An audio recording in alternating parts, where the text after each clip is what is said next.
Assalamualaikum warahmatullahi wabarakatuh. Salam sejahtera, salam sukses, salam sehat, salam bahagia buat kita semua ya. Jumpa lagi dengan channel Damarkom 123 yang akan selalu berbagi pengalaman tentang tutorial, tentang tips, tentang trik, dan cara-cara servis laptop. Kali ini saya akan memberitahukan kepada kalian ya, syarat apa atau apa saja yang harus atau perlu dipersiapkan untuk menjadi teknisi.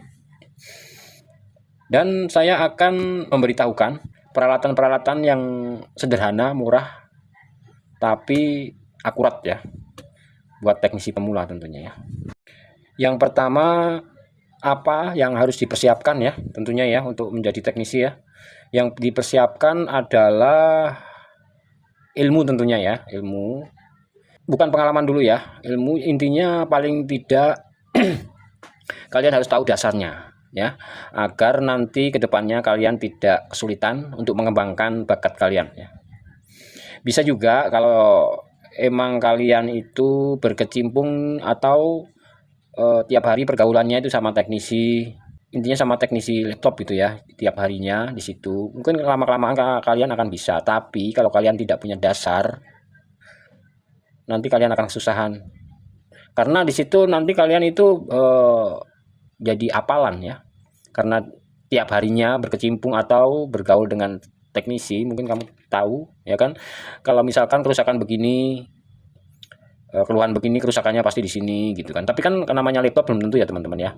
Kadang-kadang keluhannya itu sama, cuman titik dari kerusakannya itu beda gitu ya kan. Banyak yang seperti itu teman-teman ya. Contohnya seperti tidak tampil gitu ya. Tidak tampil itu banyak faktornya teman-teman ya. Dari mainboard, bisa jadi fleksibel, bisa dari layar gitu kan.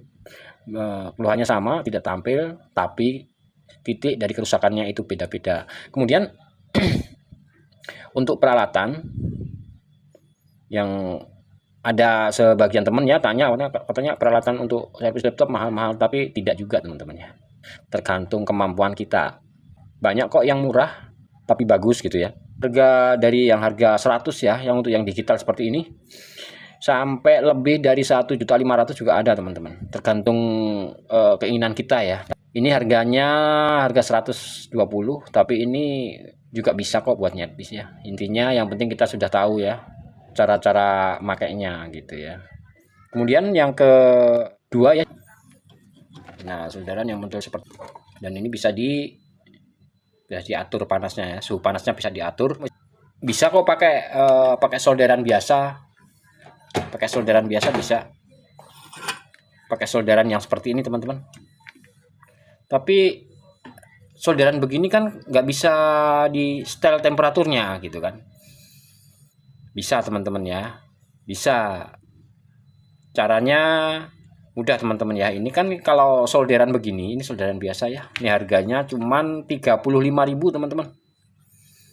Di bawah 50.000 ya harganya ya. Ini yang 40 watt. Kalau kita nyolder, itu kan yang dipakai ujungnya sini teman-teman ya, ujungnya. Nah, kalau misalkan kita kan ini kan nggak ada buat nyeting temperatur ya. Nah, kita pakai setting manual teman-teman. Caranya kalau misalkan kita pengen nyolder IC gitu ya, ini kita bisa buka nih. Nah, ini kan panjang nih matanya, nih mata dan solderan panjang ya, mungkin sampai segini ya. Ini bisa dimajuin. Nah, otomatis kan panasnya berkurang tuh, karena dari ujung sini sama elemen itu jaraknya lumayan jauh ya. Kalau kita majuin ya, nah otomatis kan yang ujungnya ini jadi berkurang panasnya gitu kan. Kalau misalkan buat nyolder IC IO atau mungkin IC yang lain ya, kalau panasnya berlebihan, terlalu panas kan bisa rusak gitu ya. Jadi makanya kita sesuaikan aja gitu ya kan, kita kurangin panasnya. Misalkan nanti kok dimajuin begini, ininya matanya dimajuin tapi kok kurang panas, di setting lagi, setel lagi, dikendorin baut 2 dikendorin, lalu masukin lagi dikit. Jangan pegang pakai tangan ya kalau masih panas ya teman-teman, yang melepuh nanti tangannya.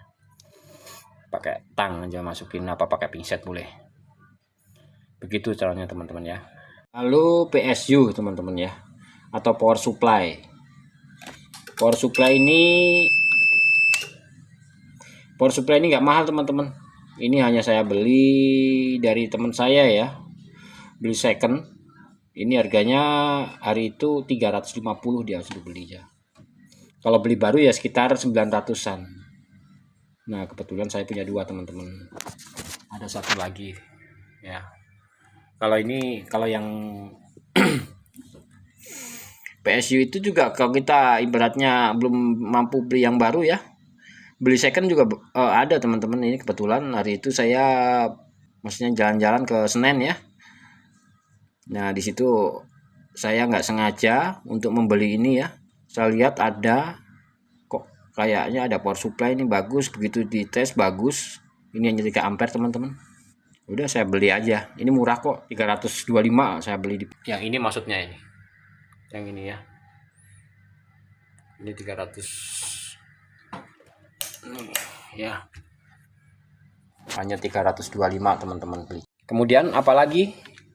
Solderan udah, avometer udah, PSU. Nah, ini misalkan belum punya PSU gitu ya, pakai adaptor biasa juga bisa ya, teman-teman ya. Pakai adaptor biasa bisa, yang penting voltasenya sama ya, teman-teman ya. Biasanya kalau laptop 19 volt ya.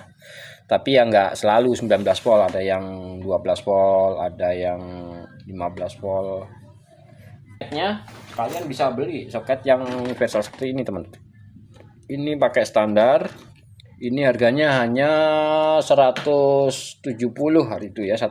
Ada 30 konektor nih kali. Dan ini juga bermacam-macam konektor ada ya.